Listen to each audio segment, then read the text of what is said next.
All right. Got this. All right. So yeah, Clayton, why don't you welcome? I'm gonna do my best to quickly add everyone to be a panelist so that they can participate, but we'll let Clayton get things started.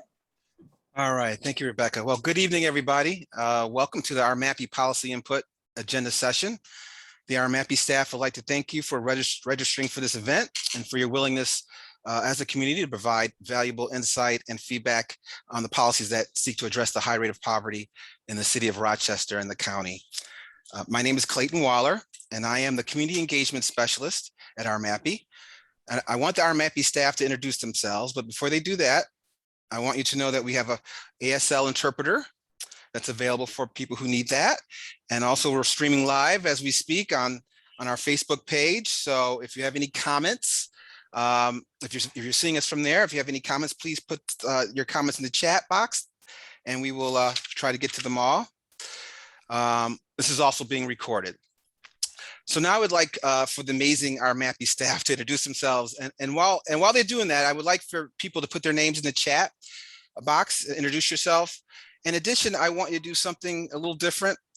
When we talk about community, we talk about content experts and context experts. A content expert is someone who's a community professional, staff and organizations, service providers, and leaders with formal power who have the knowledge, tools, and resources to address the issues of poverty. And then we have a context expert. And those are the people who we really want to reach out to and try to reach. There are community members who have lived experience of poverty. They are the people who know about the issues because they live it or have lived it, and who would be directly benefited from any policies that we come up that we all agree to this evening. So please put your name in the chat, and next to your name, put whether you feel you're a content expert or a context expert. And we hope to see a lot of context experts out there. So while you're doing that, why don't we start with Rebecca introducing herself.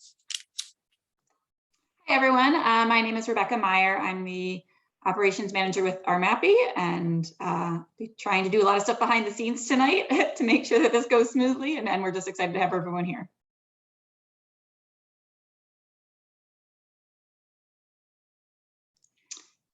Should I pass it off to someone else? Madison.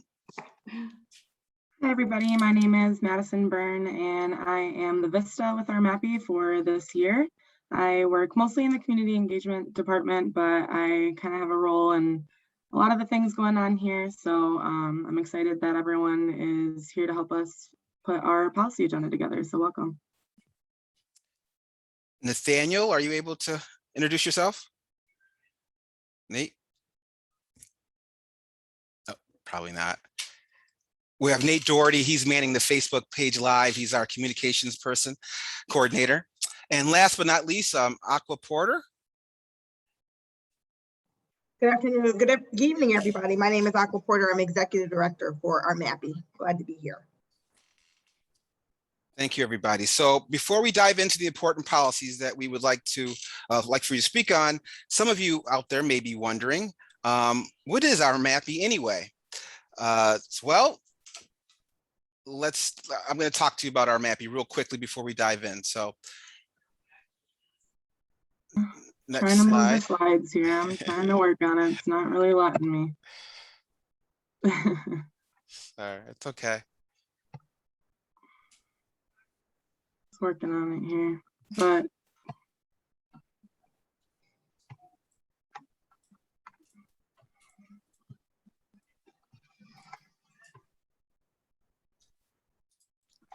well, I can say that RMAPI stands for the Rochester Monroe Anti-Poverty Initiative. Oh, there we go.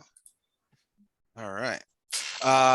Which is a multi-sector community collaborative whose aim is to improve quality of life by reducing poverty and increasing self-sufficiency. Next slide, please. How do we get there? When we focus our efforts on these priorities, we can organize our RMAPI coalition members around the achievement of 3 high-level outcomes: increased income through better jobs and access to critical supports, increased accessibility and affordability of basic needs through more affordable housing, better coordination of services, and more effective utilization of benefits, and decreased concentration of poverty through strengthened communities that become a home to self-sufficient families. So our focus at RMAPI is to two critical areas that provide some of the greatest opportunity for poverty reduction: workforce development. We will help both of those. We try to help both of these audiences prepare for, find, and keep jobs with family supporting wages. Also, the accessibility and affordability of basic needs. We try to help people who are affected by poverty, avoiding the trauma of a focus on survival that prevents them the higher level activities required to exit poverty and stay out of it.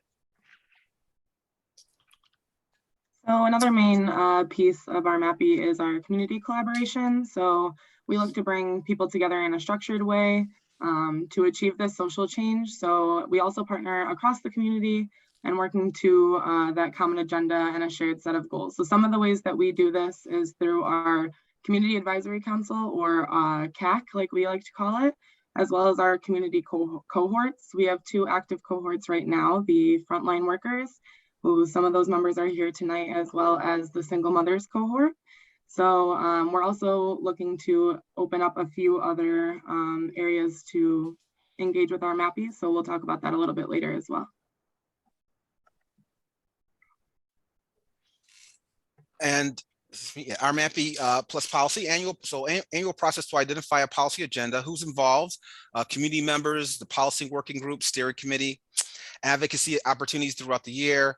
Past priorities include, past priorities or policies that RMAPI has worked on in the past include increased childcare subsidies, bail reform, driver's license suspension reform act, increased funding for public transportation, housing, and parole reform.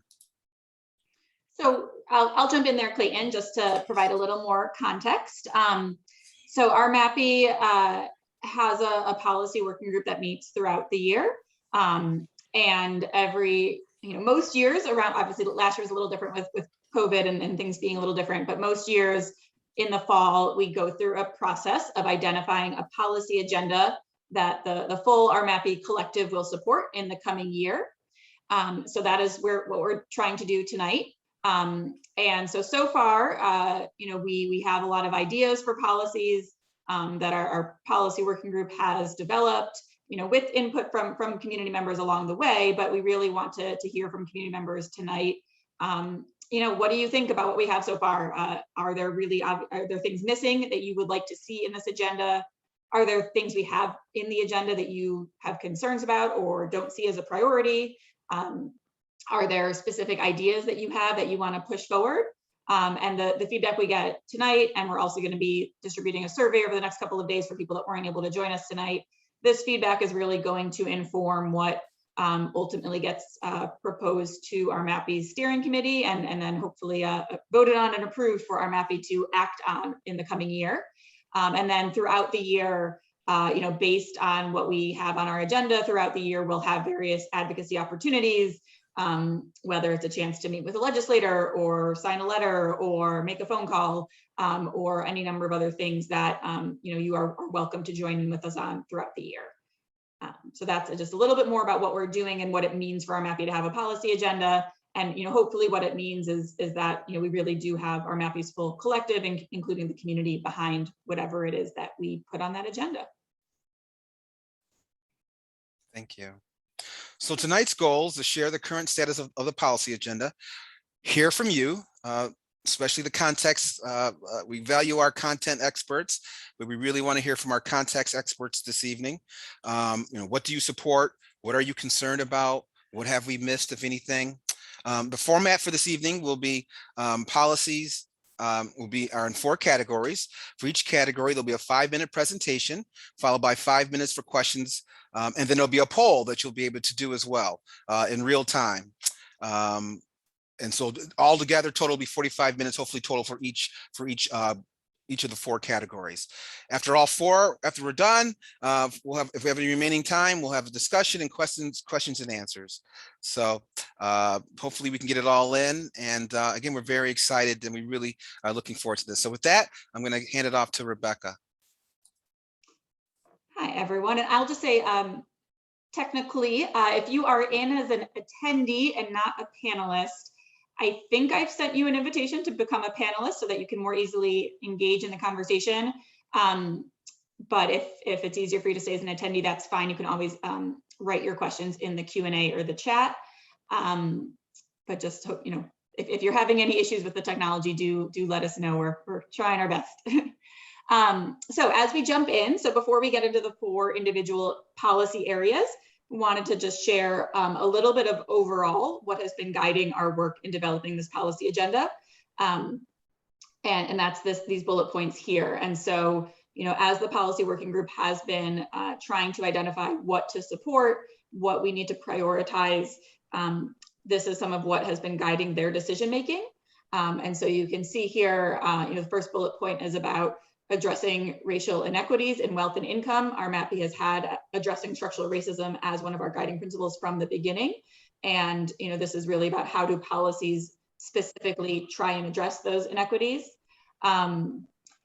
We are focused on long-term self-sufficiency, and I think that's important to keep in mind that RMAPI is about reducing poverty, but we really believe that we reduce poverty by long-term moving people into self-sufficiency, not just immediate crisis relief. We've also, are looking at policies that look at individuals as part of families. And so if we're going to, again, make that long-term change, we need to think about how this happens over generations. We also are aware that, advocacy is important, but once a bill is signed, that is not the end. We have to pay attention to how things actually get implemented and executed. If the funding is sustainable, what happens once a bill becomes law is really an important part of policy as well. We've also been thinking in our discussions about, where is there momentum that RMAPI can support, but also where are there gaps that, something that's really important to the community that no one else is lifting or speaking on, and maybe RMAPI should. And again, looking at, really changing systems. So we're not going to be talking about policies that are just creating a program that sits at one organization or one kind of any sort of direct service for the most part, but we're looking at how do we change big things in our community that have allowed us to be at the place we are in terms of poverty. And then that last bullet point is again the purpose of this evening, ensuring that anything we support, we know that people who have the experience of living in poverty also support that policy. And with that, we're going to jump into our first policy area. And so Bill, Bill Dessler, Rebecca, just one question. If there are people that are on Facebook Live who want to participate, can they put information in the chat and will it be then shared with this group? I think we're still having some issues with the Facebook Live, but if you are on Facebook Live and hearing this, feel free to write questions in the comments of the Facebook Live and we'll make sure that they get asked. So yes. Okay, great, thank you, that's great. All right, I'm Bill Dessler and I co-chair the policy group, but I also work with a smaller group of the policy group members on what we call the wildly important goal, which is to raise wages to at least $15 an hour all across the state, but particularly in Rochester and Monroe County. And obviously this is a critical issue if we're going to try to raise people above the poverty level. We're not convinced that $15 an hour represents a living wage, but it's a very identifiable goal which people can associate with and get behind. And we think that it would come a long way towards getting people to a more sustainable level of income that could support a family. So we've taken a number of approaches to this. If I could have the next slide. So how are we going to try to raise wages in our community to $15 an hour at least? Well, interestingly enough, there are several approaches we're taking, one statewide, one local, and one countywide. So I'll go through each of those just briefly. We basically are supporting newly introduced legislation in the state Senate and state General Assembly that would increase the state minimum wage to $15 over time for upstate New York. State minimum wage is already $15 in New York City and Long Island, but it is a lower level for upstate New York. And so we actually have colleagues and friends in the Assembly and the Senate who are introducing legislation this year to try to increase the state minimum wage to $15 overall. Now, that would take about 2 years to accomplish, but in many ways it would meet this goal in a very, very broad sense. We also want to make sure that that reimbursement rates for those performing under state and federal contracts actually are sufficient to actually get them at least to $15 an hour, and certainly sufficient to support a living family. And therefore, we're looking very, very hard at those reimbursement rates for various classes of workers and various classes of work to make sure that we can raise those wages up to at least $15 an hour as well.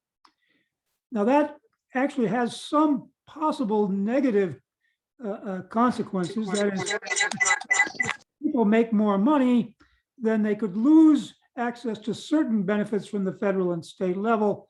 We are really active in trying to ensure flexibility so that public benefits won't be lost as people get these wage increases. Now, interestingly enough, in the county and the city, we're working on trying to get living wage ordinance passed that would at least require $15 an hour for all employees, and in fact, for all contractors to pay $15 an hour to their employees as well. For example, in Monroe County, and in the city for that matter, current full-time employees are already at $15 an hour, but we'd like very much to ensure that even part-time employees get to $15 an hour. And as I said before, city contractors and Monroe County contractors can be paid at least $15 an hour as well. The city policy I already mentioned, setting a minimum policy of $15 an hour for all employees, not just full-time employees, is another one of our goals.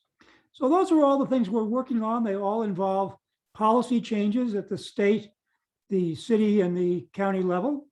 And we are looking for your feedback on the appropriateness of these goals and the extent to which we are attacking the right places and going after them. So please, by all means, click on the link that's shown in this slide to provide feedback, or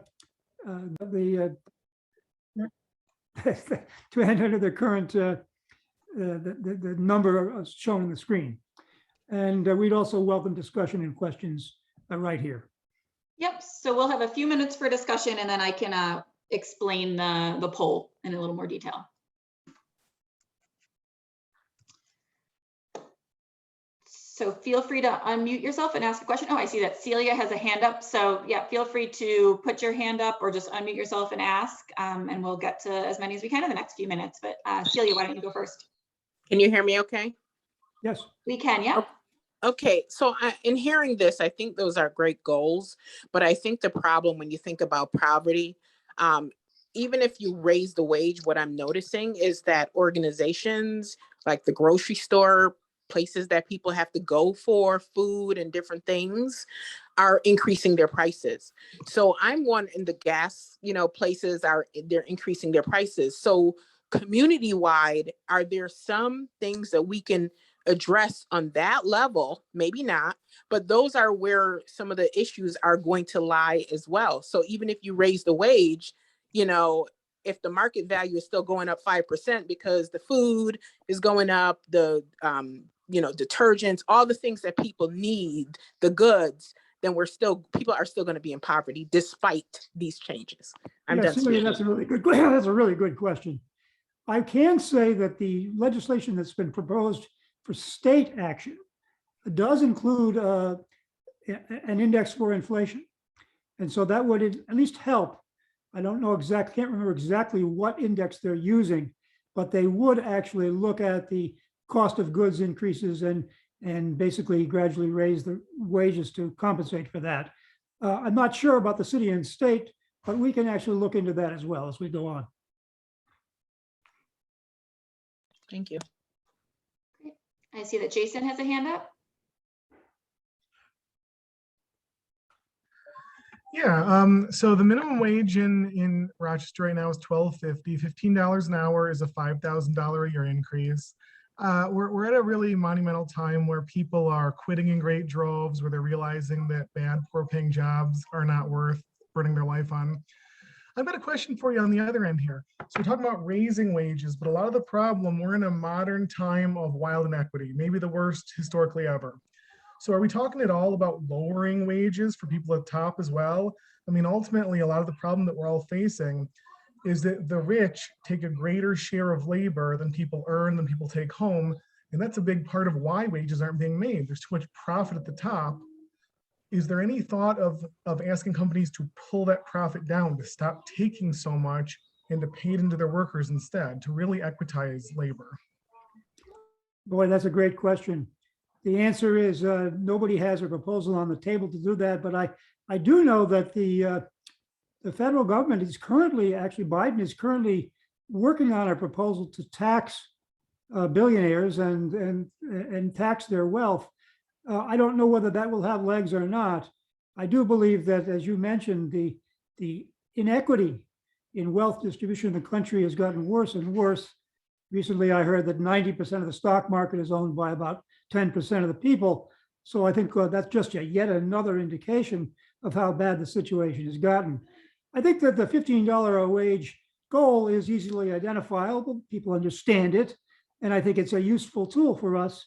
But as I said, it's in many cases not even a living wage. And so I think we need to both move onward from that when we achieve it.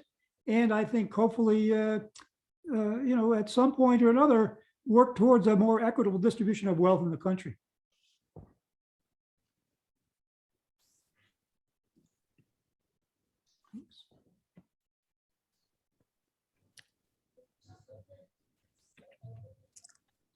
Any other questions? I have a question, Bill. This is Yeah. Gail Harrison. How are you? I'm great. How are you? Good to I'm see you doing again. fine, thank you.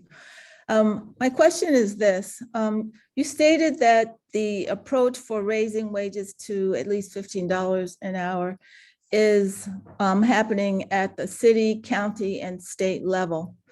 And I'm wondering if there's any bill tracking, if RMAPI has a capacity for bill tracking so that we could see more in depth where these bills are, who's for them, who's against them, and perhaps building a strategy around that. Yeah, that's a very good question. And in fact, RMAPI and the policy group in particular actually has broad participation and involvement from our local delegation, both the Assembly and the Senate side. And as a result, we get regular updates on the bills being introduced, what their progress is, what their prospects are, and we get advice on what we can do to advocate for them in cases where we're strongly backing them. So I think that's a very good question. I think we absolutely, need to track these things as they come along. Even in the next couple of months, there will be several bills, no doubt, introduced that address this one policy goal. And we will have to keep track of those and make sure that we are backing the right ones and that the ones we're backing have a reasonable chance of passage. We do have sort of a co-conspirators around the state that we work with to try to make sure that these kind of bills can receive broad support across the state. And so we work on those as well. But yes, we do track bills both locally and statewide to make sure that these kinds of goals can be advocated for and effectively obtained.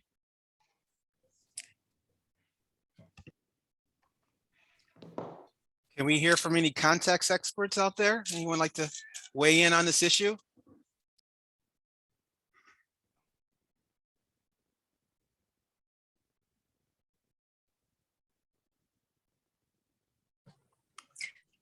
Can I just say a word? In my opinion, this is not a living wage. This is still poverty wages. And in order for somebody to even make ends meet, they're still going to have to go and get another job to fill the gap because you're not taking into account for maybe any garnishments or child support or heck, taxes. You're not taking that into account. So the people who own these businesses who are making millions and billions every year need to come off of some of that and pay it back to the people who have sustained them and help them to become billionaires and millionaires, because without their workers, they would be nowhere. So in my opinion, $15 is good, but it's not enough. It's not a living wage, not by any stretch, because in order to make ends meet, and then you're still taking time away from your family because you've got to get that extra job. So there's pluses and minuses, and time away from your children is always a minus in my view. That I'm done speaking. Those are great comments. Frankly, we agree with all of them. And I think that what we're trying to do is take a step along this path. We know the path is a lot longer than just this step would mean, but nevertheless, it's quite a challenge, even in the state environment in New York, which is a fairly progressive state, to even achieve this goal. So I think that we're taking this step and we're making a strong efforts locally. We haven't included this in this presentation, but RMAPI as a whole is challenging local employers to raise their compensation level to at least $15 an hour. And so far, employers have responded to this question positively, impacting at least 8,000 or 9,000 individuals in our community.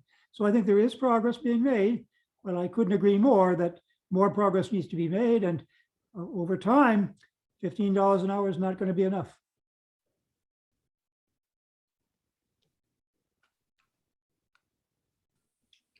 This is Dale Sedgwick, just with a question.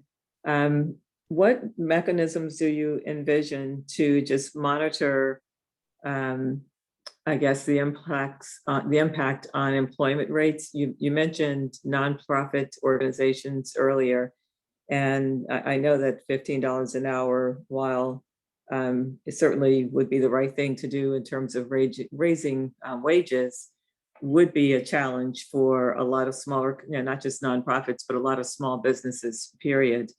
And we know that a good percentage of our population works for small businesses. So they're not all companies that are run by millionaires by any stretch of the imagination. So I know that we don't want to see companies go out of business, agencies go out of business because they're not able to get to that goal.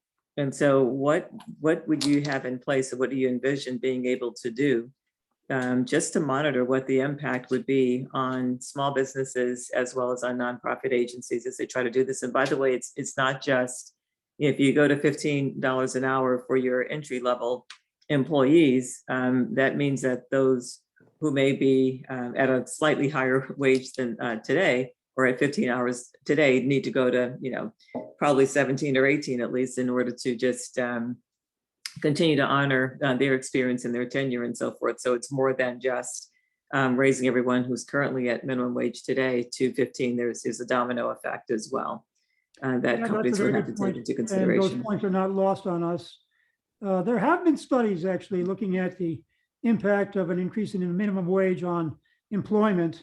They tend to show that the impact is small, and that over time, organizations and businesses adjust. And I think that probably will be the case here. I was recently showing, I shouldn't admit this, but I was in the drive-thru at McDonald's, and there was a big sign by the side of the drive-thru saying, "We're now paying $15 an hour." So I think that, you're beginning to see the community respond to the kind of pressure that we're putting on them. And I think that that can't be anything but healthy in the long run. Nonprofits are a problem. And in many cases, it's because the reimbursement rates just won't support $15 an hour. So we have not only a responsibility to lobby for the $15, but also to lobby for increases in the reimbursement rates on state and federal contracts as well, so that these nonprofits can afford to move their minimum wages up. We're involved in all of that, and we won't consider our work done until we can effectively address your concerns. Thank you, Bill. I've been chosen as the timekeeper, so we've reached our our limit with this policy, but don't save your, if you have any more questions with this regarding this goal, please save them for the end. Rebecca, do you want to introduce the next policy? I think Rebecca had to drop and try to restart her computer, Clayton. Oh, okay. So, Well, I could do it. okay, Policy great. goal, there you go. Policy goal number 2, ensure a recovery that is equitable and inclusive. We Why? did have someone presenting on Oh. this. I think they know who they are, but Okay, thank you. Rebecca worked that out with them. Okay.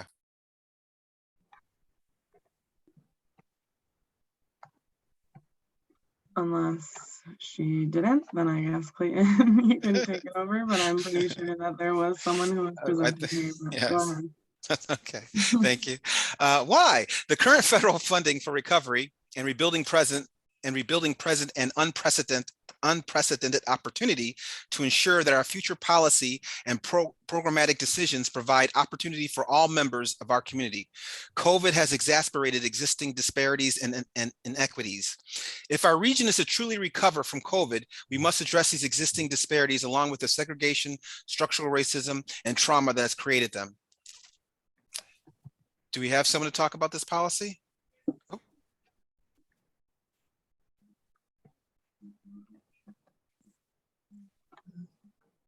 This is, I guess, results. This includes viewing childcare as essential infrastructure, streamlining the childcare subsidy system for families and providers, making it easier for families to assess childcare that meets their needs, supporting individuals in finding well-paid work. This includes paid on-the-job training or job readiness programs, as well as development of career pathways that lead to living wages.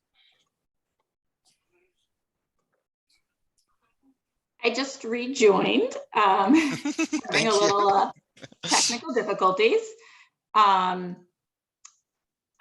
think I had seen Denise on earlier. So I think, Denise, if you are able to speak to this one. If not, I can do it. Good evening, everybody. So yes, I am Rebecca Denise Reed. I'm from Monroe County Department of Human Services. And this is absolutely something that we're focused on at the department. And so looking for community input on how we can make sure that the subsidy system in particular is streamlined and families who are eligible for subsidy know that they're eligible for subsidy, understand how the application process works, and have the ability to follow through so that they can secure those subsidies to help them pay for childcare in order to re-enter the workforce as a part of our equitable recovery. So we know, again, that public benefits in general is just hard to maneuver. And this in particular is going to be very important for us to be able to make sure that people can access these benefits as they get back to work after being out of work for the pandemic, or choosing to come out of the workforce or losing their job altogether and then wanting to come back as a part of the recovery effort.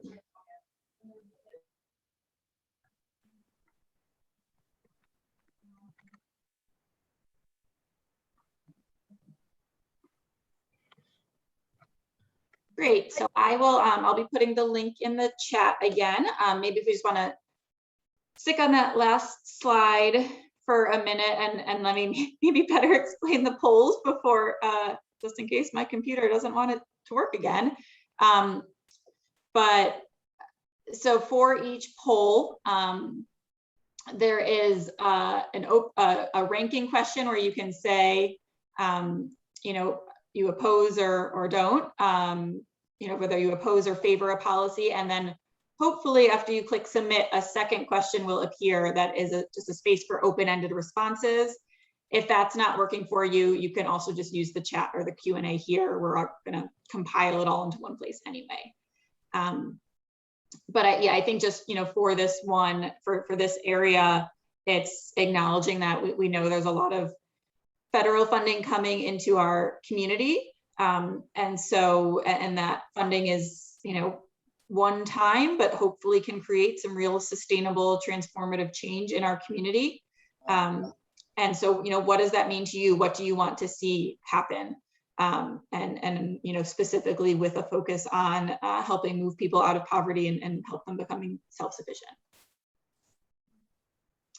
I would just add that just in the last couple of hours, I received from Monroe County a survey that they are doing to understand what the community would like to see and how they would like to see the money spent. So $144 million are coming to Monroe County, and they want to know how residents want to see that money distributed. So I'm going to put the survey in the chat. Those of you who want to can participate in that survey. They're looking for as much community input as they can get. There's also going to be 4 in-person live events where you can go and share your concerns or tell them how you think the money should be spent. As Rebecca said, this is one time, $144 million. We could make some substantial impacts, especially into poverty. And so please share that. If these are the things that are on this list that you think are the best ways for us to get money spent to try to alleviate some of the pain and the hardship and the difficulties that we have in our community, then let us know so that we can advocate for it, and also use that survey to let the county know that this is how you want the money spent. These are your dollars. They're coming to your community, and you have a voice on how that's spent. Any resident in Monroe County. Yeah. I see Carrie has a hand up. Hi, thanks. I just think that we need more expanded access to childcare. Our childcare system right now services, people that have traditional jobs, right? 9 to 5. There is very little access for workers that have non-traditional jobs or that work non-traditional hours. I know that for my daughter and my grandchildren, she's a nurse, so she works all different kinds of hours, and the only daycare that she can find is open from 6 o'clock in the morning until 6 o'clock at night. That doesn't service her, even though she does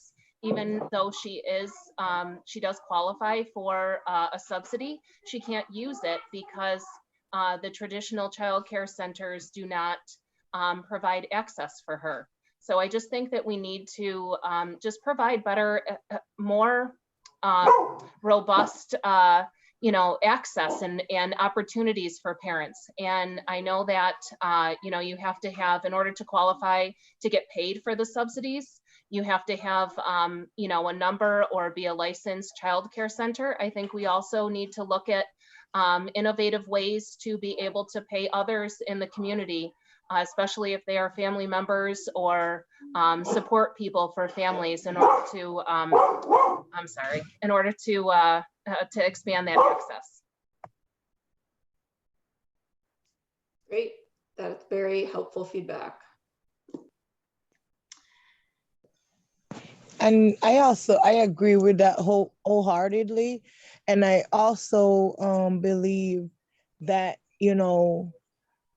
all the time I see families, the system that's supposed to, help and work for families become more of a hindrance because of our lack thereof access, the frustration. We need to use parents' voice and input to make changes to some policies that were created.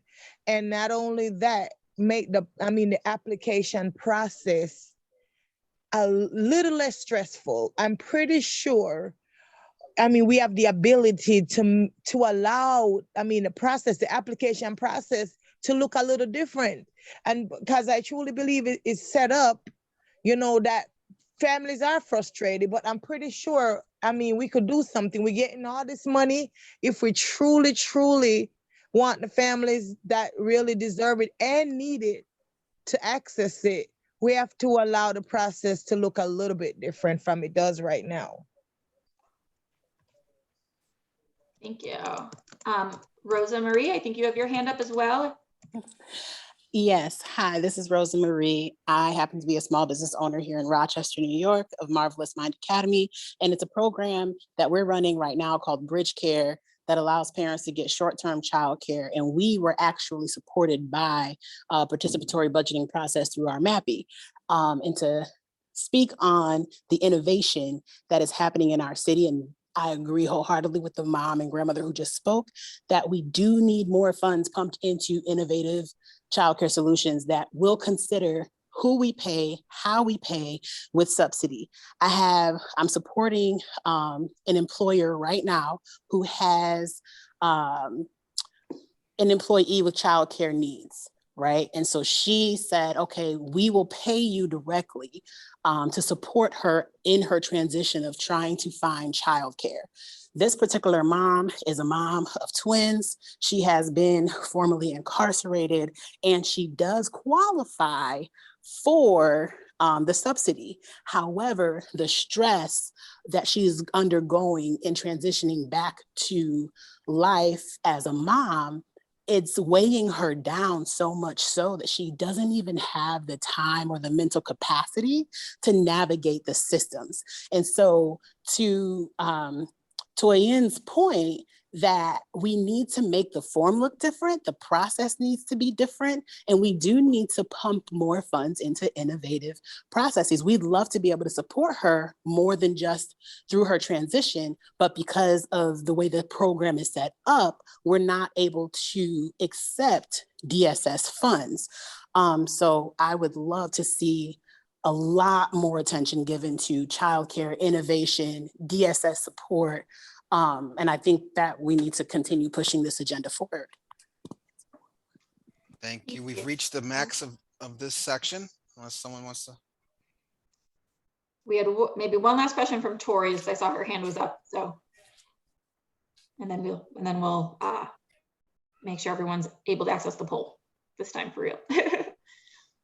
Yes, thank you, Rebecca. I was just wanting to kind of support what Rosa Marie was talking about, because I think that a lot of times what you're going to have is that when you're having people that's transitioning from not working to now needing to work or having to work, and all of those different places and parts that they have, I think that, in support of what she was saying, the support and gap in care, like, and the support and gap in transitioning from service, from sitting at home or being at home or not working to now working, and then all of those things in between. How do I manage my job? How do I manage my family? There's a lot of people who are going to get lost in terminologies of saying lost in the sauce, because they have difficulty managing or putting into perspectives or putting into place, that transition, and supporting those gap cares or those innovative kind of solutions to kind of finding solutions for families and how people can manage and in between, if that makes sense. That's so some clear themes here about need for some more innovation and alternative options to traditional kind of childcare centers and hours. So it's always very helpful when there's a clear theme that emerges from the feedback. So hopefully I'll put the link in the chat again. Hopefully it is working for you. And again, we're trying some new technology today, so thanks for bearing with us. But hopefully at that link, it should appear first as a ranking, sort of a sliding scale, that you can move the sliding scale from 1 to 5 to indicate how much you oppose or favor a policy. And then hopefully after you click submit, an open-ended question will pop up that you can submit as many answers to as you would like. All right, any questions before we move on to area 3? No? All right, I'm gonna speak to area 3 because I don't think, yes, Jason, that is the other question. That's the open-ended question.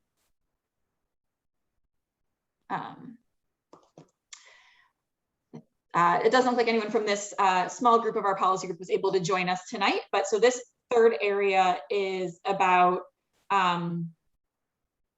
economic security and really thinking of that, you know, in terms of multiple generations, not just a current generation.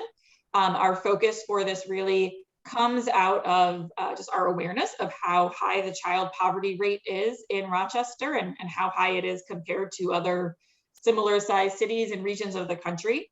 And obviously, you know, children are in poverty if their family are in poverty. And so we have to focus on policies that support entire families and look at, and I think some of this is getting to a point that someone was making around area 1. It's not just about income, but it's also about ensuring that basic needs are affordable and accessible.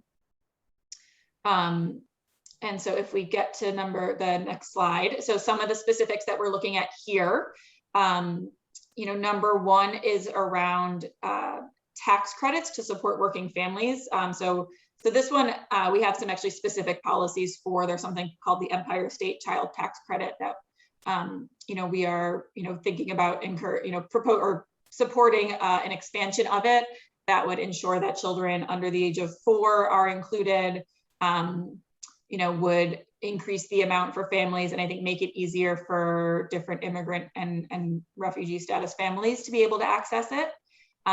We're also, you know, thinking about what is RMAPI's role at the federal level in terms of the conversation around the child tax credit. So again, all of these are an idea of, you know, money going directly to working families that are below a certain income. Number 2 is an interesting one.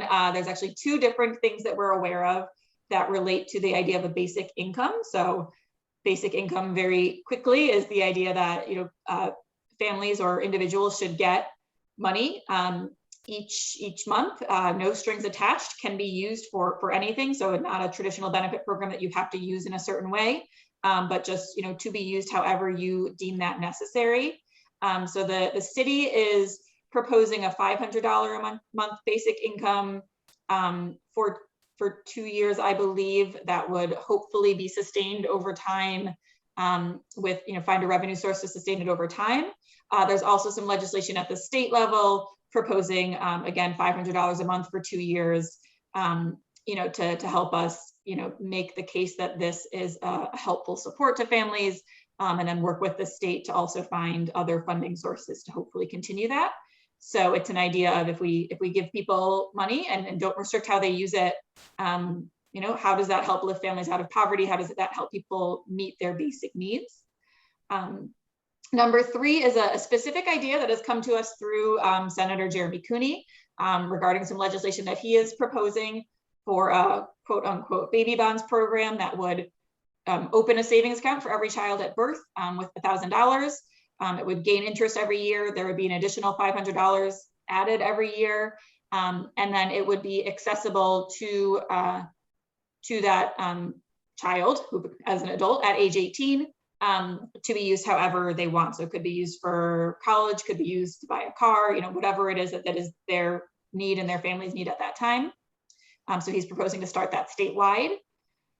Number 4, this is pretty similar to the discussion we were just having, and probably ultimately childcare will only live in either area 2 or area 3, not both, but this idea of we need to strengthen the childcare system. In this group, it was also, you know, they were talking about the need for higher wages for childcare workers as well, in addition to the need to make it more accessible for families. So an angle around the childcare workforce here too, if you have additional feedback with that angle added. And then our 5th one is a bit of a placeholder right now around housing. RMAPI is actually in the process of starting up a new housing working group that will allow us to better understand and vet and decide on housing policies. But we know that housing is a huge need in our community right now. So we wanted to make sure we had some space for it on our agenda. And you can see here that, you know, in creating the new housing working group, these are broadly speaking the topics that we know that group will be looking at.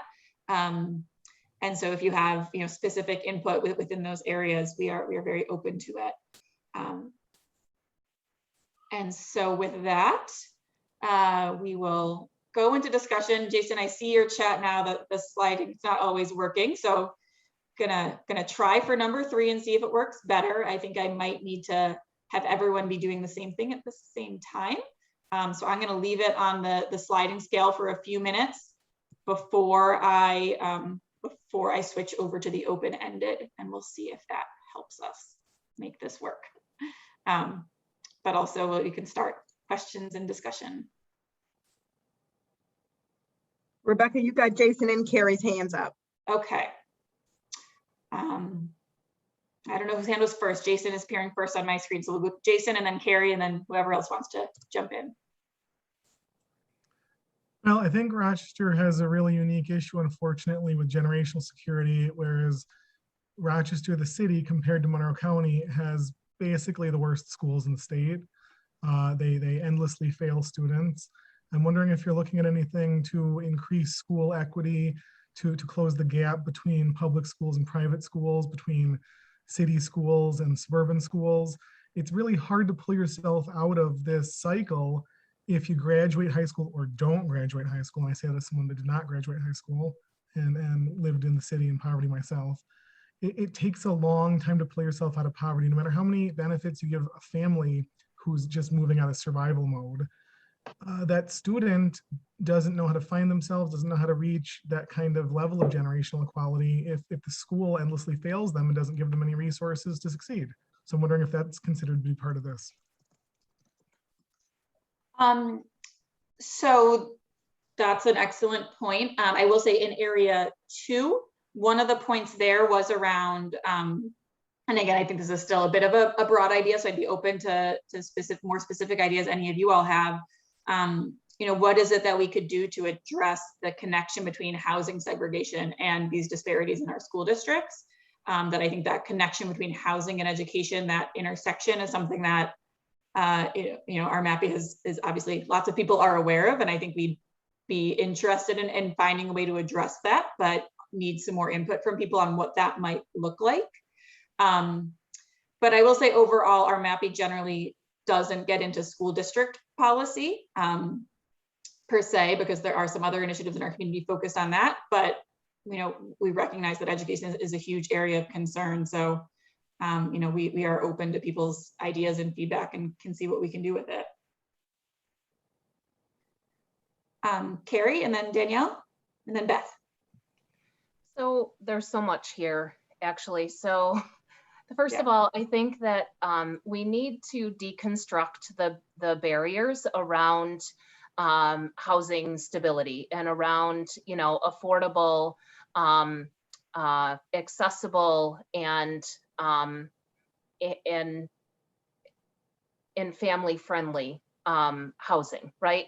So some of those barriers, like evictions. So many of the people that are going to look for housing, they don't have access to to apartments that are not in neighborhoods that are not desirable, right? Because they have a string of evictions. So we have to deconstruct that barrier for them. We have to deconstruct the barrier to with credit scores, and and provide an avenue for people to to improve those scores while living in affordable, family-friendly housing, right? Otherwise, we're just you're just going to repeat the cycle of poverty again. So we also have to deconstruct the barrier around reentry and around misdemeanor and felony convictions, right? So there are so many ways that someone can disqualify for good affordable housing, and we need to start to deconstruct those barriers and provide access to people and especially families. We talk about that. I'm a school teacher, so I think that actually has waves into the school system as well. When we don't have kids that are living in just affordable, good housing. The other thing is that we need to provide incentives for higher education. So if we're talking about reducing poverty across generations, right, we need to start incentivizing higher education. We need to and stop penalizing people for for going for, and I mean through the, through DSS and, other means, because we can disqualify people because they don't fit, they're not fitting into what the track that DSS wants them to go, to go through. So we need to start deconstructing those barriers as well, and also incentivizing higher education for parents. And also then, going with the childcare piece of this, we also need to, to provide them childcare, not just while they're going in school, but so they can do their schoolwork as well. The payoff on that is, I think, would be exponential if people could get, get their degrees and, get into professional employment and start to create some generational wealth. I'll stop there, but I have a whole list. I'll put it in the Menti. Yeah, please do. Yes, thank you. So Danielle, and then Beth quickly, and just to your point around misdemeanors and convictions, we'll be talking more about that in the next area. Okay, can you all hear me okay? Yep, we can. Okay, I'm at the library with my son, so I'm trying to make sure I'm not talking too loud, but I just wanted, my name is Danielle Jones, and I am a licensed mental health therapist, and I work mostly with, I specialize in maternal mental health. So a lot of what I'm gonna share is coming from my work and what I do with moms, but also me being a mom in the city of Rochester as well. Just, having had to move myself through poverty and all of that. But I will say that these, the points here on the screen, I think they're very helpful, right? With giving parents access to extra money to help them with taking care of their families. But I'm thinking about, with this, I feel like it creates, when we're talking about self-sufficiency, right? So when I hear that word, I think of just enough, right? Like just making it. We're helping families to get to a point where they're just making it. But I'm thinking how do we take them beyond that, So I feel like we can give them access to money, but then I think if we're taking it a step further, how do we teach them about how to manage that money, and money management skills when it comes to credit or savings and things like that, right?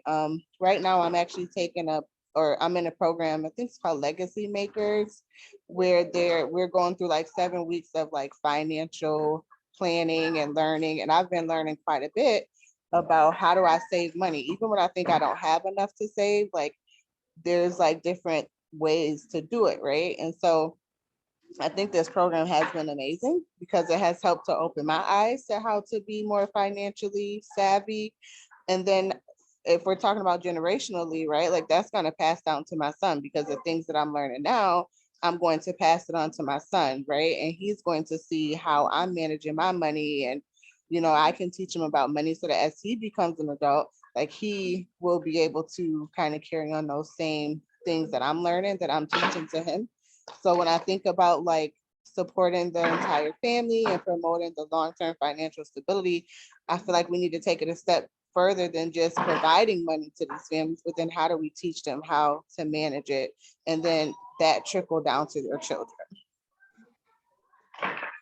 Absolutely. So we're technically out of time for this. I see that Beth, Tori, and Maria all have their hands up. So if you guys, you can either super quickly make your comment now, or you can hold it for our more open Q&A at the end.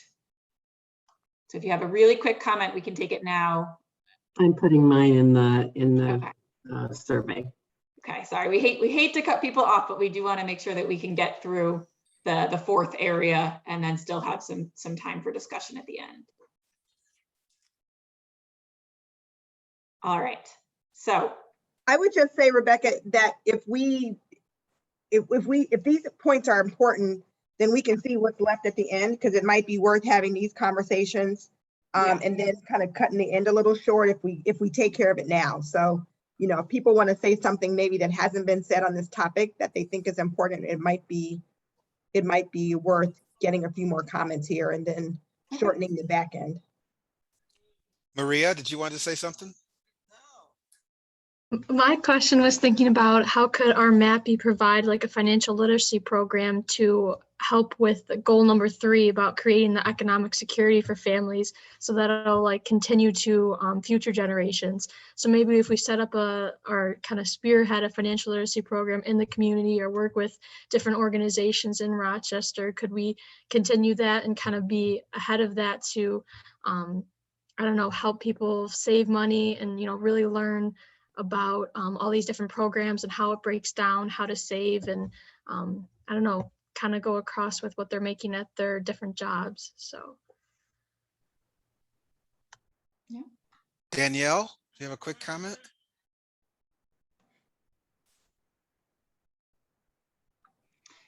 I think Danielle already, I think it was Beth and Tori were the other hands that I saw.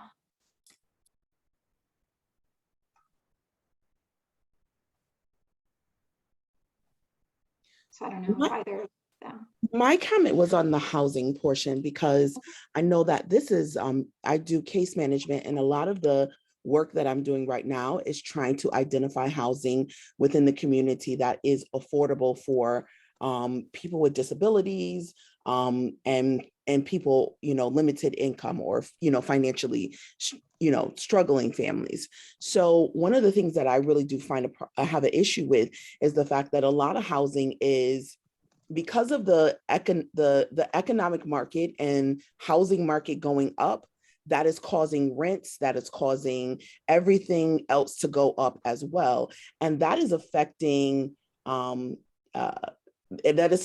what's available to families. So because these the housing market is going up, then that's causing rents to go up. It's causing rents not to be affordable for families. And now that puts them in a different bracket where it's continuing to push families into a certain area, into a certain market. And even in those, you know, not so well, not good areas of the community of Rochester, it's still causing them to, the rent to be very expensive there, but it not be safe or even, you know, desirable, you know, locations. So, you know, how is it that we can get the housing market to kind of, or to support families with the housing issues? Because with if you're receiving services, that part of your housing is not going up, but yet and still the prices or the affordability of what they're looking for is going up. And that is, it's not working out. It's not coming to an even playing field as far as that is concerned.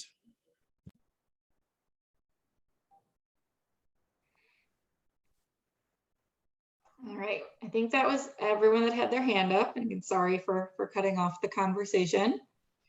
I think it's great. Yeah. All right, so we will move into our area 4 right now, and I think Tim is with us tonight to speak to this.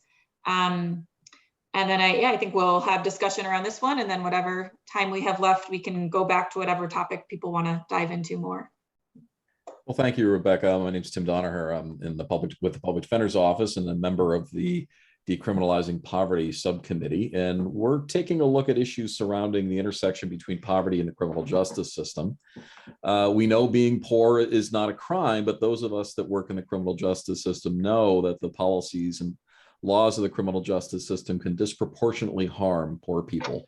Just as a quick example, you can get a $300 fine for a traffic ticket, and it's an annoyance if you're middle class or above.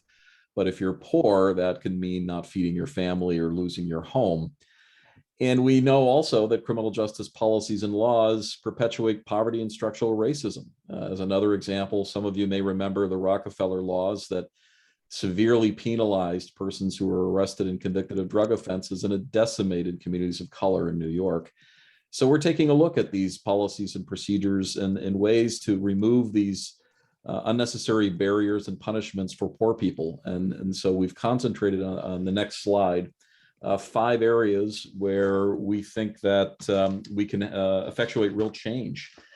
So the first thing we're looking at is ensuring that with the recent marijuana legalization, you may know that a portion of the tax revenue that's going to be generated through marijuana legalization is supposed to be returned to the communities. And we'd like to see that that revenue is used to benefit the communities that have been most impacted by the war on drugs and the overcriminalization of in drug policies. So that's one area that our group is looking at. The second one is, although a lot of criminal justice laws and policies are set at the state level, there's a lot that can be done at both the city and county level, especially in implementing the recommendations in the RAISE report. I'm sure all of you are aware of the RAISE Commission and the report that they generated. That report called for a lot of changes in both county and city policies to remove unnecessary penalties that disproportionately harm poor people. So there's just one quick example. The RAISE Commission called for changing the way that arraignments are done in the city of Rochester compared to how they're done in town and village courts.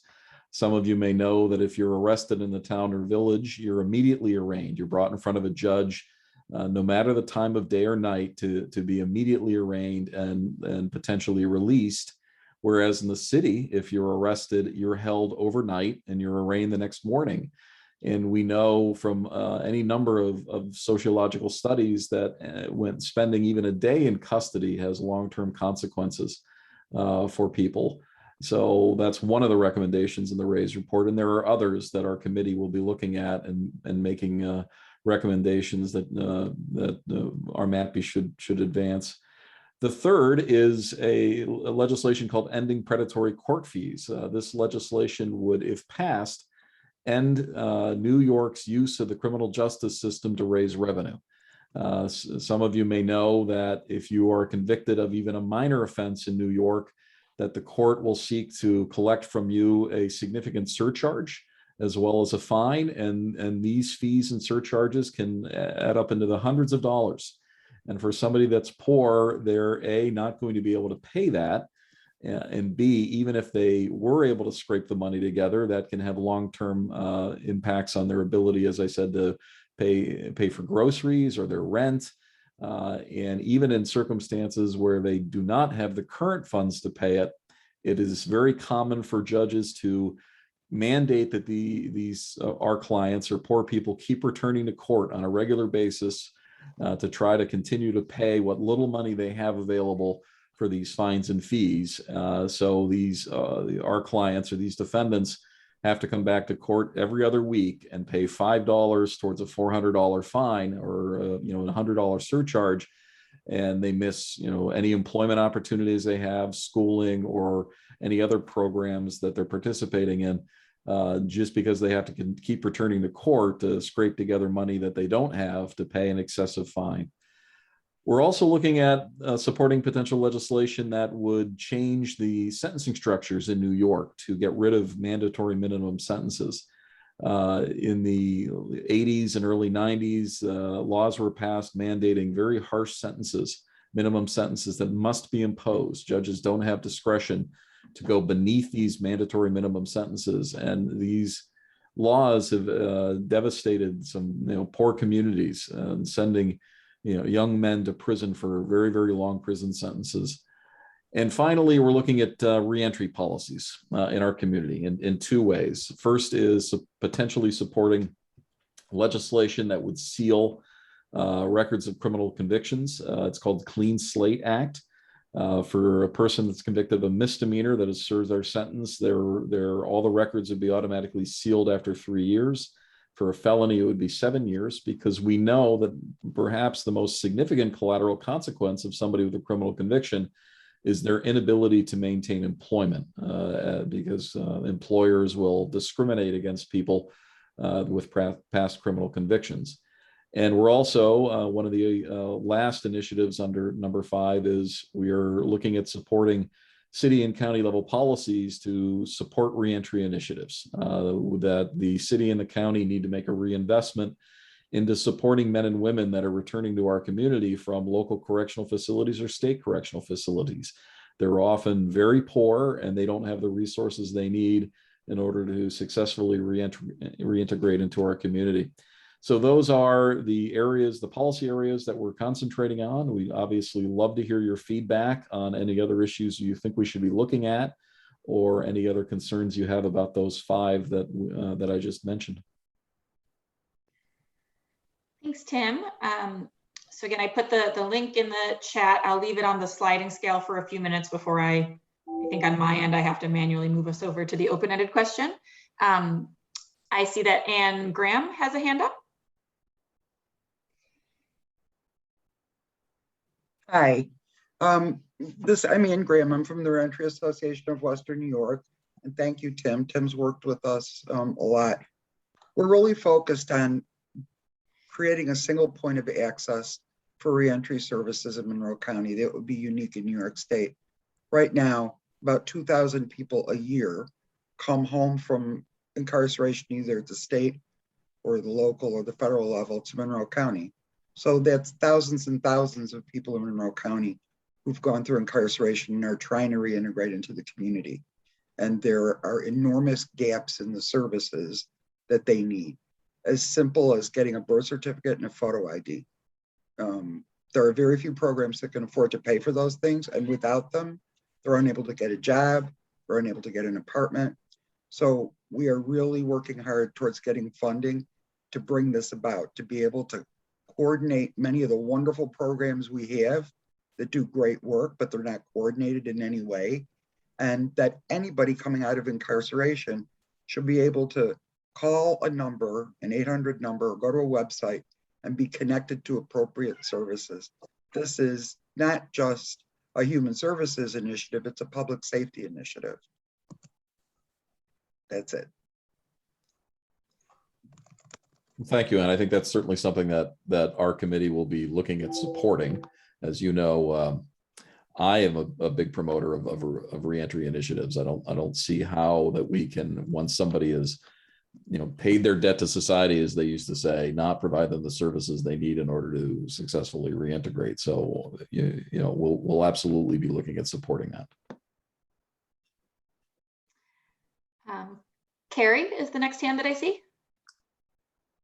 I just want to comment on what Anne said. Anne, you're absolutely correct. And what we need to be doing is pushing docs to be to do those things before a person leaves their incarceration, right? So they have phase 3 programming, and they send them with their New York State, the docs ID or their, federal, wherever they're leaving from. They send them home from that. It's a state institution. There's no reason why they cannot send them home with a valid New York State ID. They have their Social Security card in their possession. They have their birth certificate, and we really need to be pushing docs to do a better job on their end before our citizens re-enter our communities. And I'll put the rest of my comments in the Menti.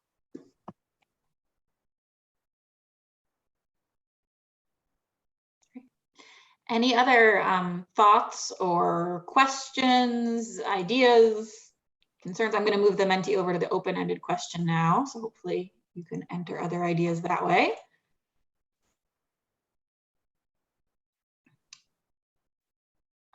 Yeah, I'm seeing some, in the discussion in the chat around, what is it that people need for reentry?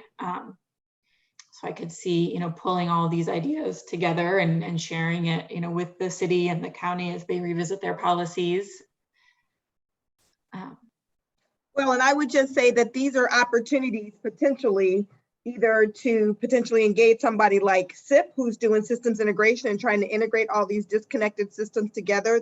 I've heard 2 tonight that I think could be worked on, like childcare and making childcare the entire system more accessible for families, especially who have non-traditional hours and potentially different kinds of childcare options, but also with reentry support, which I didn't even know was a system that was completely disconnected. And I think that both of those things, if we think about where do we maybe put some of this ARPA funding to invest in some of these, fixing some of these systems, that might be a really good idea.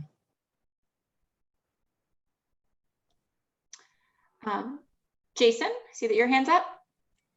Yeah, real brief. Obviously, America over incarcerates people in general sense, but it would be nice if we switched it over to a punitive system for rehabilitation. If we're gonna, put people in prison, it'd just be nice if the system was set up where they can get something out of the time they're spent in there. Education, knowledge, mental health services. It'd be great if that was the focus and not, guards in a punishing sense. Yeah. Carrie, did you have something else to add? Okay. Yeah, just piggybacking off of what Jason said, we also have to recognize that that our prisons create trauma, and we have people coming home that are re-entering our communities that have been traumatized by their experiences, whether you're spending a year in prison or decades in prison. We have to recognize that these people are subjected to trauma every single day. I have a question. I know number 3, where he says, ending the predatory court fees and stuff like that. So I know that's something that we're looking into, but I'm wondering because the problem already exists as it is. So, I'm hoping it'll work, but are we considering how we could retroactively help, our community out by eliminating, lessening or whatever some of the charges that's already creating these barriers for the community? Tim, do you know, would it be retroactive? If the Predatory Court Fees Act were to pass, yeah, if there was a judgment, yes, it would be extinguished. So in other words, if there was a court judgment for paying those fines and fees, it would end. And it also ends the garnishment of commissary accounts for people that are in local facilities and prisons.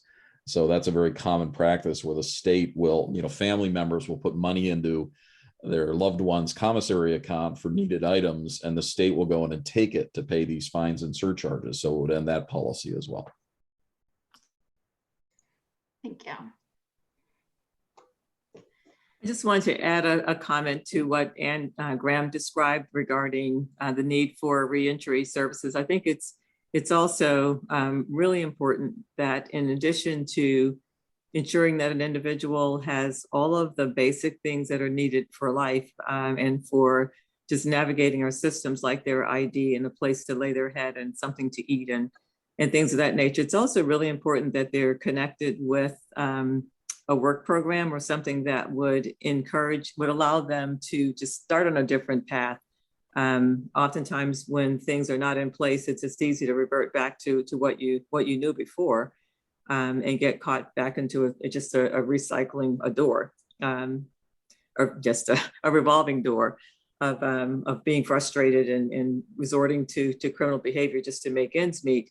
And so if we could just make a part of that process of reentering, not only ensuring that those basic needs are met, but also connecting them with an appropriate for them kind of work development program, I think that would help to deter some of the behaviors that end up just really derailing an individual after they get out.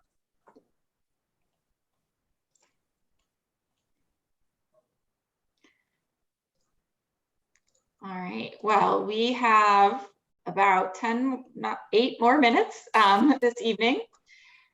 So we will really just open it up the rest of the session to whatever else you want to share. I am pulling up the poll results, so I will try and figure out how we can compile those quick to share them out. But what else haven't we touched on? Is there something that you were expecting to see somewhere in the 4 areas that you didn't see? Any other thoughts that anyone has?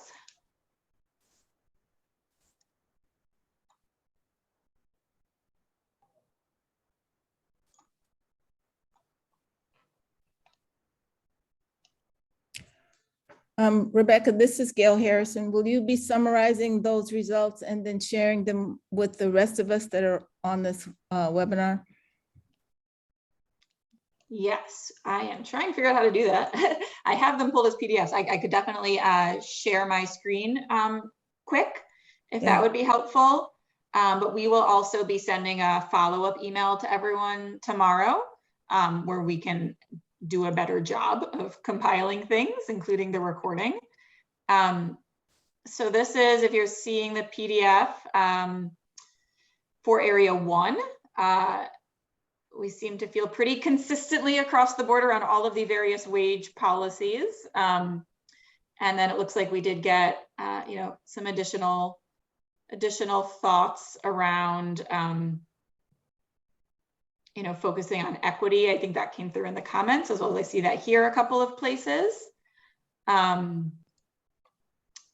If I quick go to area 2,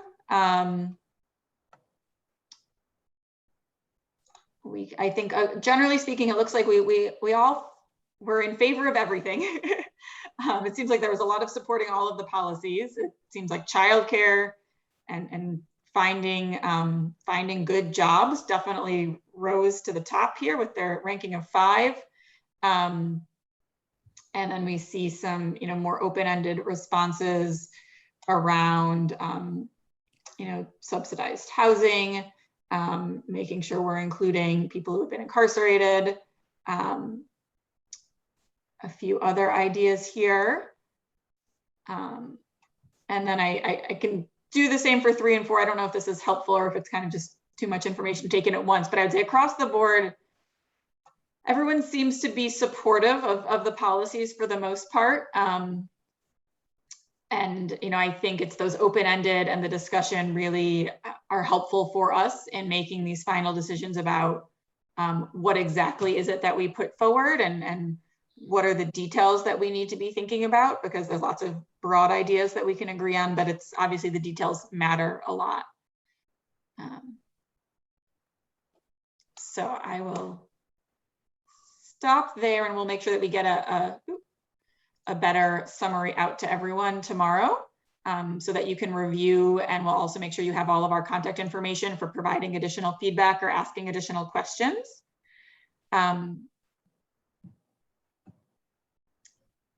I will stop talking for a second in case anyone else wants to jump in with any other final thoughts before we just share a couple of things quick about ways to stay engaged with RMAPI. Any of our context experts out there?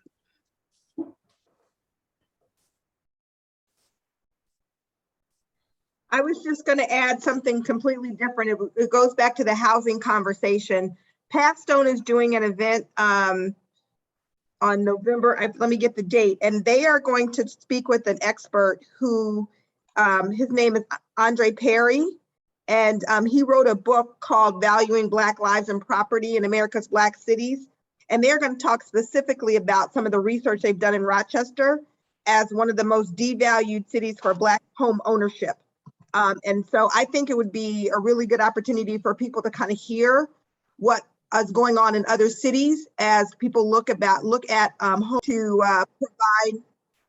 to provide some equity or some innovative looks at how do you increase home ownership and intergenerational wealth. So I put the link in the chat if you want to register for the event, which is free.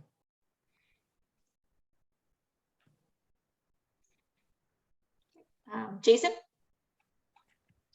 Yeah, I've talked about this within the context of our frontline group, but our frontline workers group, I would really like to see as an important part of our RMAPI, but at the moment we're 2 members strong. The 2 of us, I think, are committed to it, but you know, it's not really sustainable.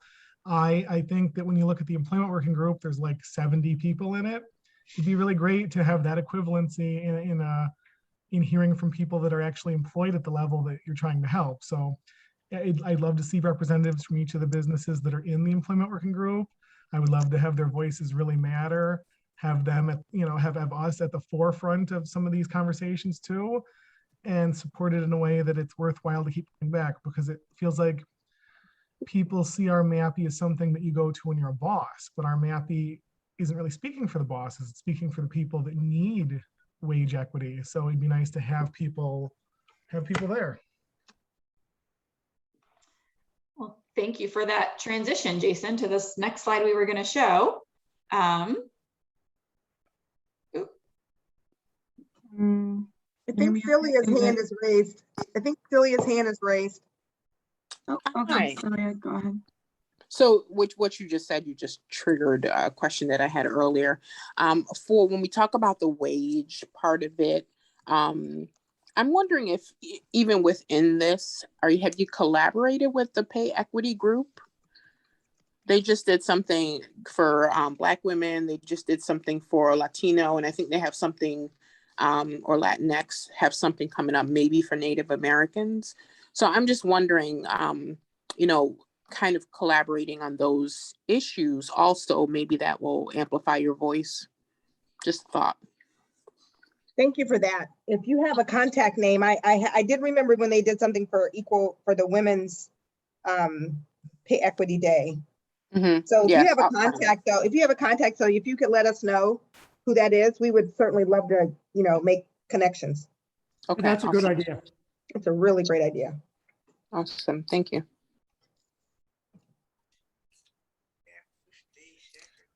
Celia? Yes, I'm gonna put my hand down. I already asked my question, sorry. Oh, okay, got it. All right, well, actually, Madison, if you want to stop sharing your screen, I can share the slide that has the information filled in. I think thank you all for bearing with us. We tried out a lot of new technologies tonight and systems, and had sign language interpreters for the first time. So we were learning a lot of new skills in real time tonight. So thank you all for joining us. I said I could open it and now my computer stopped working again. I put in the chat. So if you are interested in the cohorts, Madison is your point of contact. If you want to get more communications from RMAPI, I put Nate's information in the chat. RMAPI is on Facebook, Instagram, and LinkedIn, so you can find us there. Clayton or Madison, do we have anything else to say in closing?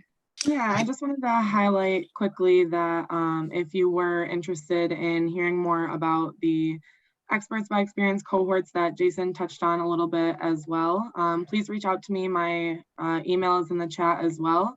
And in our follow-up email for tonight's event, there'll be a little bit more information as well. And like Jason mentioned, we are trying to grow those groups, and these conversations are a lot of what goes on within those as well. So if you're interested in hearing more about that, please reach out to me and we will get you connected to more of our work. Thank you everyone for joining us. And I want to reiterate what everyone's saying, that thank you so much for attending tonight's session, especially our context experts. And we have you now, so I don't want you to go away. Look out for more of these. And I want to challenge you to reach out into your community and find people who have the same passion as yourself and who are willing to and who would want to be at the table and be part of the community of RMAPI. So please come back, and we've got your email addresses, so we'll reach out to you for future activities like this. And more importantly, please, we need you to recruit and find some more people in your community, because we want to build a really nice a group here and a community forum where we can come together and be at the table, at the policy table, with these incredible content experts that you heard from tonight. So thank you so much for attending. Again, we'll look out for us again in the near future. Thank you so much for attending tonight. Yep, thank you all. Like I said, we'll get you all some follow-up information in the morning, but have a good rest of your evening. And we really appreciate your time and your insights, and look forward to continuing the conversation. Thank you again. Thank you. And thank you to Miriam and Judith for helping us out on relatively short notice. All right.